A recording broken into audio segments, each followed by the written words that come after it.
Преслав Георгиев започна срещата вместо Стоян Стоичков. Очевидно обаче с своята игра не се е понравил Славко Матич и поради тази причина вероятно имаше възможност да покаже своята скорост. Техниката обаче му изневери и това обаче не се работа в клуба, а заедно с него си тръгна и Християн Христов, който е негов помощник. Сербер. Добре разиграха Клери Сербер и Виктор Очи. Топата отново е по десния фланг за Фонтейн. Сербер, чудесна комбинация. Отново Николас Фонтейн, който стреля и първа намеса в сблъсъка на Левин Тумба. Удар на близката греда, за който френския вратар трябваше много да внимава, тъй като топката бе насочена много близо до гредата. Дали взе най-правилното решение Фонтейн, вероятно въпросната среща и факта, че септември имаше възможност да играе с човек повече. Шутен за Очи с левия крак, удар от дистанция, право на глава. Бившият футболист на Ботев Пловдив обаче не успя да преодолее съпротивата на Мартин Георгиев.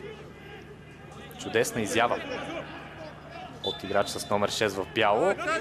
Всичко споменато на свой ред ни препраща към друга любопитна закономерност и тя е свързана с факта, че от старта на кампанията именно двубойта на септември се оказват тези, в които падат най-много попадения.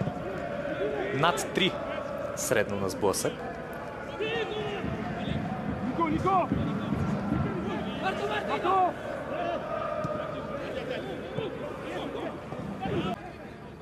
Да измъкнат поне една точка.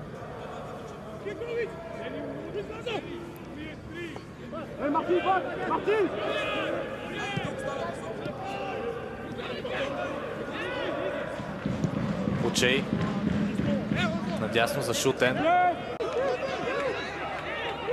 Очей. Що се отнася до септември, Владимир Иванов е между гредите и пред него Симеон Василев, Валентайн, Мартин Христов, Робин Шутен, Виктор Очей, Йоан Балренски, Клери Сербер, Галин Иванов, Николас Фонтейн и Бертран Фурие. Именно камерунеца е с топка.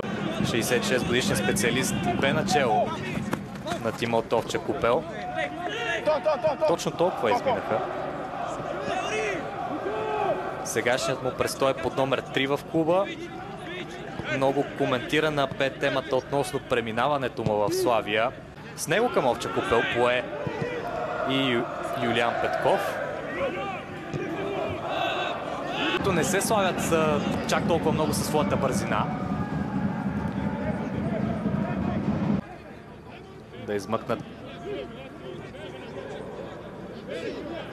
поне една точка.